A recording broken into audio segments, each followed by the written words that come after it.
नगरीय प्रशासन मंत्री भूपेंद्र सिंह का बयान। मुख्यमंत्री शिवराज सिंह चौहान ने कल 2022 तक की अवैध कॉलोनियों को वैध करने की घोषणा की है। इसके पहले 2016 तक की कॉलोनियों को वैध किया गया था। इससे करीब 2,500 कॉलोनियां लाभान्वित होंगी। ये काम 15 जून तक कर लिया जाएगा। इसके अलावा भी जो कॉलोनियां रह जाएंगे उन्हें भी जल्द पूरा किया जाएगा। जो अवैध कॉलोनी वैध कर दी गई हैं उनमें सरकार सभी विकास कार्य करेगी। साथ ही उन कॉलोनी में रहने वाले गरीबों से विकास का कोई शुल्क नहीं लिया जाएगा।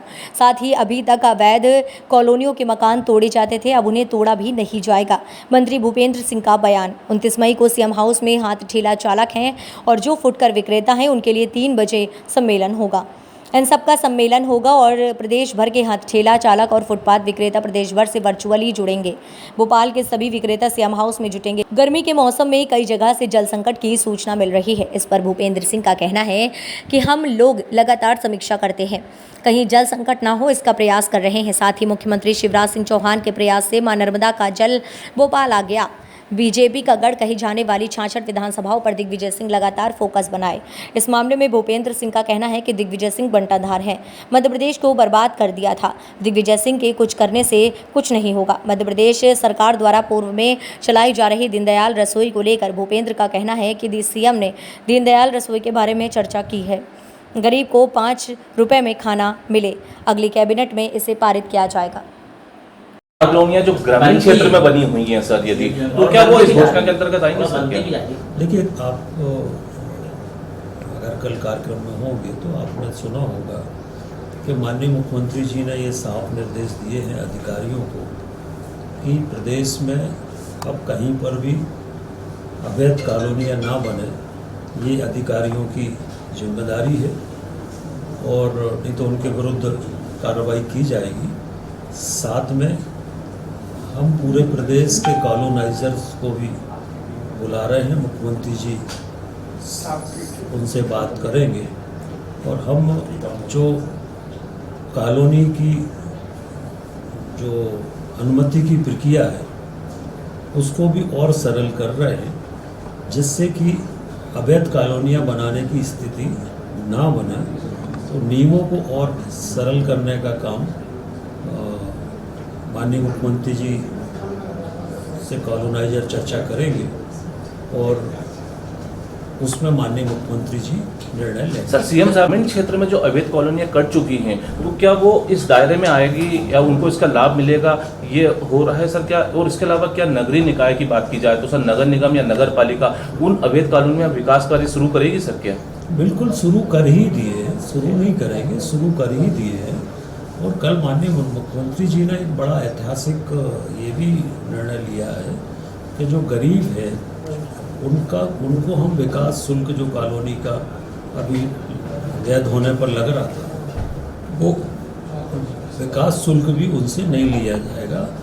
सरकार अपनी तरफ से वहाँ पर जो भी आवश्यकताएं हैं, जो बेसिक आवश्यकताएं हैं, सड़क है, बिजली है, पानी है, सफाई है, सीवर, ये सारे काम भी हम लोग सरकार की तरफ से सरकार के पैसे से करेंगे। और साथ ही माननीय मुख्यमंत्री जी ने ये भी निर्णय लिया है कि जिनके मकान बन गए हैं अवैध कॉलोनियों में और नक्शा पास उनका नहीं हो पाया, तो अब ऐसी स्थिति नहीं करेंगे कि किसी का मकान तोड़ना पड़े। तो जो जिस स्थिति में है उनका उसी स्थिति में नक्शा पास करेंगे। सर, अभी काफ़ी शिकायतें हैं, काफ़ी कम जो है वो फ्लो आ रहा है पानी का, और क्या आगे भी जो है अगले 1-1.5 महीने के लिए कोई एडवांस में प्लानिंग? बिल्कुल, इसकी बराबर प्लानिंग और समीक्षा इसकी हो रही है। और देखिए, हमारी सरकार माननीय मुख्यमंत्री जी ही नर्मदा जी का जल भोपाल में लेकर आए हैं। दिग्विजय सिंह तो कहते थे जब वो मुख्यमंत्री थे कि ये तो असंभव काम है, उसको माननीय मुख्यमंत्री जी ने संभव किया और मां नर्मदा जी का पानी भोपाल में लेकर आए। और हमारी सरकार के रहते चाहे भोपाल हो और पूरा प्रदेश हो, कहीं पर भी पेयजल की समस्या हम लोग नहीं आने देंगे। जहाँ पर भी प्रदेश में परिवहन की आवश्यकता है, परिवहन के भी निर्देश सभी नगरीय निकायों को दिए गए हैं, बजट दिया गया है। तो किसी भी प्रकार की कहीं पर भी प्रदेश भर में कोई, आप लोग भी देखते, कोई खबर ऐसी नहीं आई होगी कि कहीं पर भी हमारे नगरीय निकायों में पेयजल की समस्या है। घोषणा की है, ये प्रक्रिया कब तक और कैसे पूर्ण होगी सर? इसको लेकर किस तरह की विभागीय प्रक्रिया रहेगी सर? देखिए, एक निर्णय तो हम लोगों ने काफ़ी पहले कर लिया था। दिसंबर 2016 तक की जो कॉलोनियाँ हैं, ऐसी लगभग 7700 कॉलोनियाँ थी, तो इनको तो हम लोगों ने पहले ही वैध करने की कार्रवाई शुरू कर दी थी और इसमें से लगभग आधी कॉलोनियाँ वैध हो गई हैं और जो शेष कॉलोनियाँ हैं वो भी 15 जून तक वैध, इसी 15 जून तक हो जाएंगी। और कल माननीय मुख्यमंत्री जी ने जो उसकी जो कट ऑफ डेट है, वो डेट अब उन्होंने 31 दिसंबर 2022 कर दी। इससे लगभग 2500 कॉलोनियाँ और लाभान्वित होंगी। उनका भी हम लोग प्रयास करके और उन कॉलोनियों को भी हम लोग शीघ्र लीगलाइज करेंगे। तो सभी कॉलोनियाँ लगभग आधी तो हो गई हैं, आधी 15 जून तक हो जाएगी और जो शेष रह जाएंगी वो भी हम लोग जल्दी पूर्ण करेंगे। तो सर नहीं, प्रक्रिया में है, जल्दी आएगा। भाई साहब, क्या दीनदयाल रसोई का स्वरूप बदलने की बातचीत हो रही, चर्चा हो रही है? नहीं, देखिए, कल भी माननीय मुख्यमंत्री जी ने कहा है कि अब गरीब को 5 रुपये में 5 रुपये थाली का भोजन हम लोग देंगे।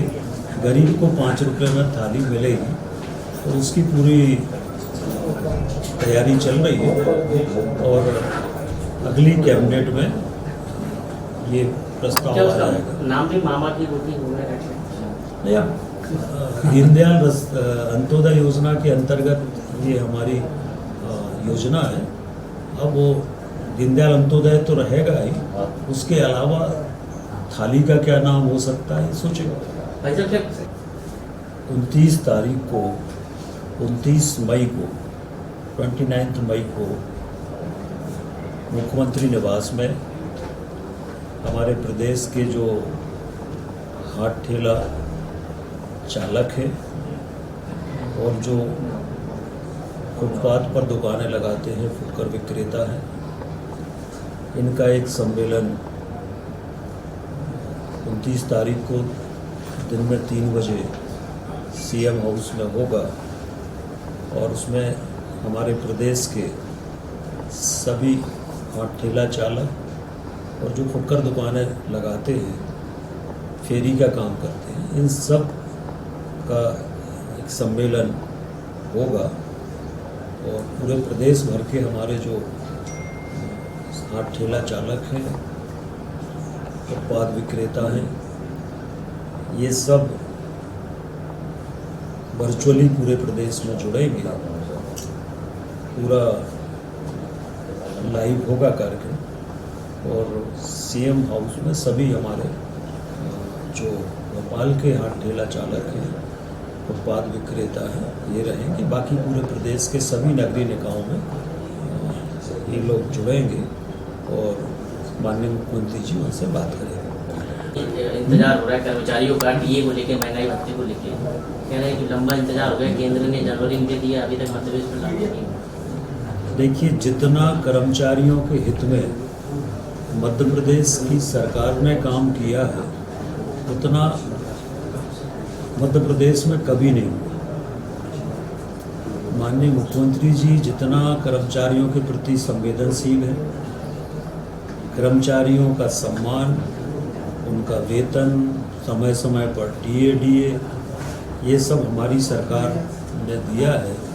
कांग्रेस के समय शिक्षा कर्मियों को, दिग्विजय सिंह के समय शिक्षा कर्मी था नाम और 500 रुपये मिलते थे। हमारी सरकार ने उनको शिक्षा कर्मी से अध्यापक का नाम दिया, गुरुजी का नाम दिया और आज उनको 40,000 रुपये मिल रहे हैं, जिनको 500 मिलते हैं। तो इससे बड़ा कर्मचारियों के हित में, एक उदाहरण मैं दे रहा हूँ, इससे बड़ा और क्या निर्णय हो सकता है? जिनको 500 मिलते थे उनको आज 40,000 मिल रहे हैं। तो कर्मचारियों की ये सरकार है, कर्मचारियों का सम्मान और कर्मचारियों को जो सुविधाएं मिलना चाहिए वो सारी सुविधाएं मध्य प्रदेश की सरकार, चाहे वेतन हो चाहे बाकी हो, सब देने का काम कर रही है। और स्पष्ट नहीं है कांग्रेस में, और दूसरी तरफ कांग्रेस ये भी कह रही कि बीजेपी में समन्वय नहीं है।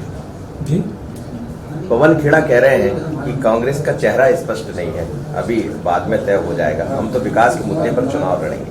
और फिर कांग्रेस ये सवाल भी उठाती कि बीजेपी में समन्वय नहीं। देखिए कांग्रेस की क्या हालत है मध्य प्रदेश में, ये सबको मालूम है। और ये बात भी सही है कि जो पवन खेड़ा जी कह रहे हैं कि कांग्रेस के पास कोई चेहरा नहीं है, तो ये बात भी सही है। वो स्वीकार कर रहे हैं कि कांग्रेस के पास कोई ऐसा चेहरा नहीं जिसके नाम पर चुनाव लड़ा जा सके, और इसलिए कांग्रेस की जो हालत है वो स्वयं बता रहे हैं। और दूसरी तरफ कमलनाथ जी कह रहे हैं कि मैं मुख्यमंत्री बनूंगा, वो दिन में 10 बार कहते हैं कि मैं मुख्यमंत्री बनूंगा और ठीक कर दूंगा। तो सत्यता क्या है ये तो पवन खेड़ा जी बता पाएंगे। तो कांग्रेस की ये हालत है। देखिए चुनाव के लिए 3 चीज़ें आवश्यक होती हैं, एक तो मुद्दे, दूसरा नेता, तीसरा संगठन। ना कांग्रेस के पास नेता है, ना मुद्दे हैं, ना संगठन है, और इसलिए कांग्रेस कहीं से भी चुनाव के मैदान में मुकाबला नहीं कर पाएगी। रिलेटेड है 66 सीटों पर जो है फोकस कर रहे हैं दिग्विजय सिंह, और ऐसी सीटें जो बीजेपी का गढ़ हो गई हैं। आप क्या मानते हैं 2018 में उन्होंने नर्मदा किनारे की विधानसभा सीटों के दौरा किया था, नर्मदा प्रकरण में, अब 66 सीटों पर फोकस कर रहे हैं, विंध्य, बुंदेलखंड और अब मालवा। क्या मानते हैं सर, क्या कांग्रेस को फायदा या बीजेपी को नुकसान? देखिए दिग्विजय सिंह जी जो भी करेंगे उससे कांग्रेस का बंटाधार तय है, और इसलिए उन्होंने जब जब जो जो किया है उससे कांग्रेस का बंटाधार ही हुआ है, और बंटाधार के रूप में पूरा प्रदेश उनको जानता है। मध्य प्रदेश को बर्बाद करने वाले, अगर विकास में 50 साल पीछे ले जाने वाले कोई व्यक्ति है तो वो दिग्विजय सिंह जी और कमलनाथ जी हैं। ये प्रदेश की जनता जानती है। ऐसा मास्टर प्लान